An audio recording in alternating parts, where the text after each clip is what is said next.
Is going on, everybody? Welcome to the #1 community roster 4 years running, the best and only way to improve your Madden 20 franchise experience, TFGREAL2020.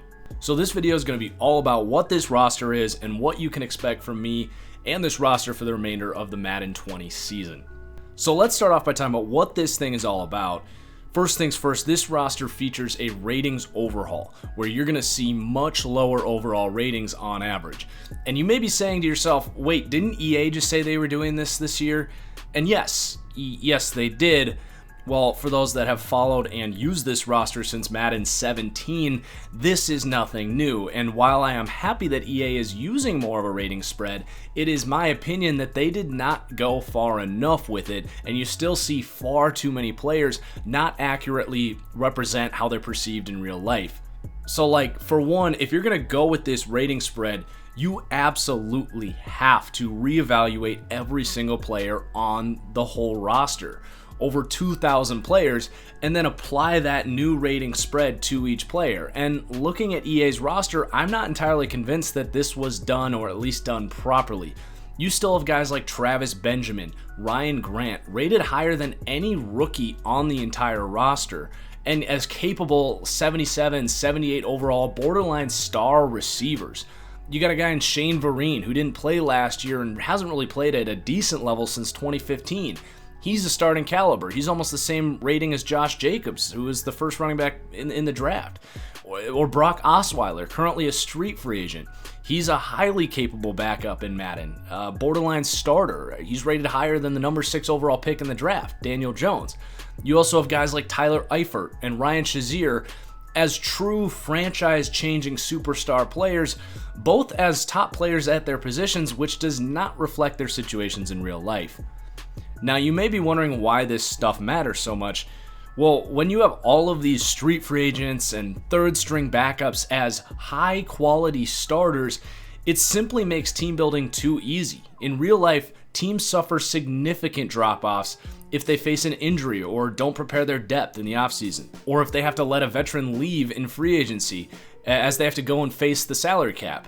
Now, EA addressed some of this with more of a rating stretch and fixing the asking prices of players to force you to battle the salary cap, but team building in real life is much more challenging, and it should be more accurately reflected in your franchise modes as you try to live out your dream of being an NFL GM. The other big thing is first-round rookies will actually play in my roster, as replacement-level starters aren't just magically rated above them. Like, you can't seriously tell me that Seth Roberts is better than Marquise Brown, that the Lions would have even considered drafting TJ Hawkinson at 8th overall in the draft if Jesse James is as good as a 78 overall, that Jordan Richards on his third team in less than a year is as good of a safety as Jonathan Abram, or that there are 3 running backs on the Raiders roster alone better than the 24th pick in the draft, Josh Jacobs, who is basically never going to see the field by the computer in your franchise modes as EA has their roster set up right now. Now, the thing is, if this roster was just about focusing on moving overalls around, it wouldn't have taken me the 200 hours or so in the last 3 weeks to complete. What really sets this roster apart is the attention to detail, and there's so much more that I wish I could share with you, but I'm just going to try and capture what I can and talk about what I'm talking about here with this between the lines stuff that you may or may not even notice while you're using this roster. So the first thing I need to mention is my throw power overhaul for quarterbacks. Now again, EA did some of this for Madden 20 after I started doing this for my roster in Madden 19. But again, it's my opinion that they did not go far enough. I had always wondered why most players have traits that range from, 60 to 99. But for quarterbacks, the lowest throw power has really ever gone was about 86. And what this does is make a guy like Case Keenum feel just like Aaron Rodgers because he's got the mobility, he's accurate enough for Madden standards, and that 86 throw power, when you really look at it, is not that different from 96 throw power. So I played around with it. I went as low as 58 throw power, and you can still make tight window throws and complete 50-yard passes at 58 throw power, but it really does make a realistic difference. Now, I only go down to about 70 in my roster, but I wanted to use that as evidence for why this throw power stretch should have been in Madden all along, to really make it feel like you have that strong-armed QB when you do have it. So on my roster, 80 is going to be that kind of Andy Dalton, Marcus Mariota, league average kind of arm. And I gotta tell you, at 80, it feels great. It feels perfect. And it's just enough where you can really feel that difference between a Patrick Mahomes who's in the high 90s. Now, both of these players in EA's roster still have 88 throw power, which kind of makes you wonder how much of a rating stretch they actually, did. Let's see, what else should I highlight here? Strength is a big overhaul. So in Madden, that doesn't really have any sort of physics-driven outcomes. Strength is the best rating to reflect how a player's body will interact against bigger or smaller players. So what I have done is make strength fully proportional to size, plus or minus a few ratings to allow for those freaks and unicorns, so to speak. Your Khalil Macks, Leonard Fournettes, those kind of guys. So this was definitely considered on offense, but also really heavily looked at on defense. And you're going to notice a linear progression now from any player, from safety down to defensive tackle. Now you will notice corners are a little higher. This is to balance out with the wide receivers who do have higher strength. You still want to see those block sheds on the outside. So do note that. But safety, linebacker, defensive end, defensive tackle, strength will be proportionate to size, plus or minus a few ratings. So now, if you want to take a Tyrann Mathieu and put him at nickel linebacker, or start a guy like Deion Buchanan, you're not going to see him getting off a ton of blocks. He is going to have that weakness if you bring him into the box and try to play the run as a middle linebacker with that player. Now again, EA did decide to do something similar to that this year, but yet again, it kind of fell short and the attention to detail just wasn't really there. It's almost like they glossed over this concept, but didn't really dive in and apply it to the entire league. And it leaves what feels like kind of a randomized strength rating across the board, and it's really just kind of underwhelming, for lack of a better term. But I can promise you, using my roster, you're going to have to consider that strength rating when building your lineup, which I don't think EA can really say the same about their roster. So those are really the two biggest macro overhauls to the micro ratings. I do have a bunch of smaller notes that I need to rattle off here. So guards do tend to have a higher pass block power, while tackles tend to have a higher pass block finesse. It's not universal, different players will vary, but that is to address how, it shouldn't be so interchangeable to put those guards at tackle, and really vice versa, to be honest. We saw a guy like Mike Remmers really struggle going from tackle to guard because he was just getting run over. So again, that will vary, but it is a little more accurate, I think. You've got more accurate height and weight listings. LJ Collier on the Seahawks was listed at 6'4". He's 6'2". Darius Leonard was listed at 222. I've got him at 230, so just a bunch of players. We fixed their height and weight. You're not going to see that random-ass 61 overall player with an obscure rating. For example, something called a Kyle Cairo, a 61 overall outside linebacker for the Dallas Cowboys, has the highest man coverage rating for anyone at his position in the entire game. Again, a 61 overall. What business does that guy have having better coverage than some of the best cover linebackers in the game? So little details like that, more accurate block shed ratings for corners, like an Eric Rowe, who's got the size but has kind of struggled in coverage throughout his career, but does have good run grades by PFF. Again, has the size to play the run. He has the worst block shed rating on the Dolphins at like 46. And it's pretty consistently bad, like Jalen effing Ramsey, who's widely regarded as an elite run defender on the edge with utterly ridiculous length and strength for a corner, has 50 block shed, tied for 162nd among cornerbacks? What?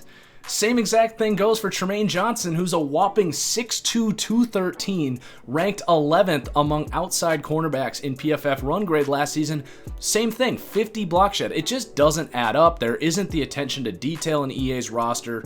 So for me, they don't even list block shed for corners. It's a very important rating, but when you're editing them, it doesn't even list it. So I have to change these guys to safety, change their block shed, and then change them back to corner. Like, you wonder why this stuff takes so long.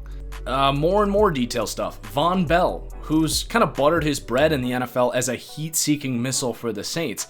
His coverage has been on and off, but he has just 70 pursuit, which is near the bottom for safeties.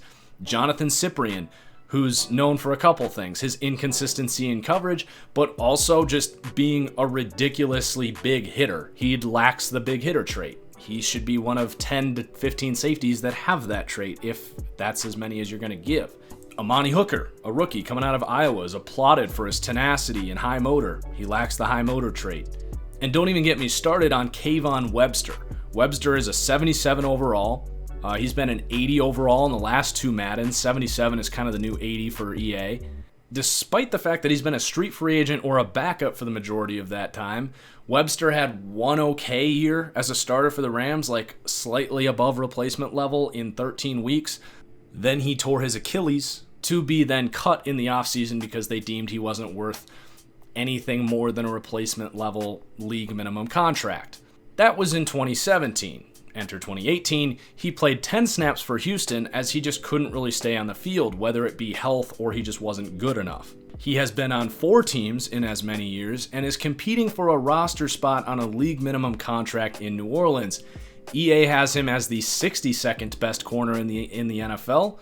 Might not sound like a lot, but 3 corners start on every team. That is one of, a top 2/3 starter in the league. And at a 77 overall, that's a difference-making, franchise-changing type of player. On my scale, that's a borderline star player.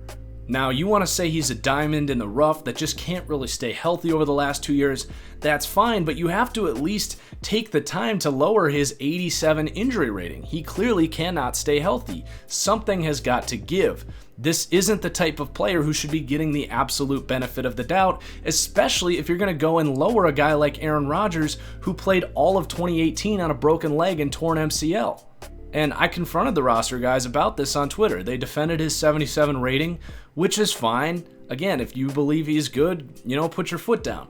But when I pointed out the 87 injury rating, they admitted that that was an oversight and that it will be fixed in the next update. I have all the respect in the world for Dustin and Andre working on that roster. I understand that you guys have crazy full plates. You got bigger fish to fry than Kayvon Webster's injury rating, and that's fine. And I'm not going to blame them for missing stuff like this. But with me, I genuinely believe that you're getting a certain attention to the details that you guys care a lot about as passionate franchise mode fans, that just it's a level of attention to detail that I feel is not being fulfilled by EA at this time. And I feel that this Kayvon Webster example is just the perfect example for this. And I would love to keep rattling off examples of things just like this, but I would very much like to actually play Madden 20 at some point. So the last thing I need to say, and this comes from the bottom of my heart, you guys know I'm a genuine guy. I take this stuff very seriously, and I enjoy bringing this roster to you. That said, this is a free service to the Madden community. This game came out not even 3 weeks ago, and I've already put 200 hours into producing this roster for Franchise Nation. So please, if you enjoy this roster, if it adds to your franchise experience and has you living your dream of being an NFL GM, please consider a $10 donation as a form of downloadable content payment for Madden 20, just as you would buy a map pack in Call of Duty or an Ultimate Team pack. You can send your proceeds to my PayPal, that's paypal.me/TFGFootball, my Venmo, that's at Marcus-Whitman. Hell, you can even just use promo code FranchiseGuy on SeatGeek the next time you buy tickets to any event, and they'll send me $10. You'll save $20 on your purchase, all the same. The last way you can support me is through Patreon. That's patreon.com/thatfranchiseguy. There you're going to get exclusive access as well to things like bi-monthly NFL quarterback film rooms and access to my fantasy draft kit that will be available tonight. I do have some quick housekeeping and frequently asked questions that are going to come in on the roster that I do need to address here in this video, so I can point you this way. First off, you guys know I do my work on Xbox. However, big news, this roster is coming to PS4 thanks to amazing work from my guys Drex, Lions, and Riz Ice. Others may have contributed as well. I'm sorry if I left you out. But the official TFG PS4 roster will be uploaded by RizIce as TFGREAL2020. And if you are wondering on the status of that roster, you can follow them on Twitter at RizIce1975. That's RIZZICE. And at just_Lions with a Z on the Lions. Second off, many people wondering how to actually download the roster and use it in franchise mode. I will just show the steps right here and put the steps in the description. Third, if you are receiving an error and when you download the file, it simply does not show up, unfortunately, this is a known bug for the second year in a row. I do have a roster uploaded called TFG Error. You can give it a try. I don't know if it's going to work for sure. You can try reinstalling the game, signing in, signing out. You know, I've heard some of these things work. Unfortunately, I don't have a solid solution for this. My best advice is to go and tag Madden on Twitter and at Clint Oldenburg, gameplay designer, and just tell them respectfully that you are experiencing an issue and you would love it if you could get it fixed so you could use custom files, because right now it is a bug. They are aware of it, but they have a long list of bug fixes. The more people that bring this to their attention, the more likely they are to, consider it a pressing matter. Fourth, the rookie class, the custom draft class. I will begin working on it within the next few days on Xbox. I do not currently have an ETA, but I would expect an improved version of the one I have up there right now within a few days. I will be making fictional classes as well beyond my 2021 class in the future. Those classes will play nicer with this roster, but I will say that this roster is designed to play nice with EA's auto-generated classes. One of the nice things about EA going with a rating stretch is now those auto-generated classes are not going to flood your franchise mode with higher overall players. Now there will be some inconsistencies with strength and throw power with those overhauls I mentioned earlier. So that's why I will still be doing my fictional classes, but for now you should still be able to use those auto classes and they should work pretty much as you need. As for PS4, I don't have any news on a draft class, but I think something might be possible with the help of RizIce and those guys down the road. And then lastly here, as far as updating the roster as the year goes on, this roster does kind of come fully equipped with a weekly update show here on YouTube. So make sure you subscribe and turn on notifications so you don't miss those shows every Wednesday at 6 p.m. Eastern as we talk about the changes from every game during the NFL season. Oh, also forgot to mention, I do have a list of suggested dev trait change suggestions. The game does not let me change development traits in the roster editing menu, so you will have to make these changes in your franchise mode if you wish to follow what I would do for the development traits. So that's it. Next up on the agenda, now that this roster is finally finished, I will be starting up the legendary TFGO League for the third year in a row. All games will be uploaded in a YouTube series on my secondary YouTube channel, TFG Plays. If you wish to follow my path to winning a Super Bowl with the Kansas City Chiefs, you can also follow the league on Twitter. That's at TFGO League. You can follow my Chiefs team at TFGO Chiefs. You can also apply to join the league there on that at TFGO League Twitter. And I will also be launching my first official rebuild series here on That Franchise Guy, rebuilding the Buffalo Bills starting in a couple days with this new roster. So that's it. I appreciate all of you more than you know. Enjoy the hell out of the roster. Please hit that like button. Cheers as always, and we'll see you soon.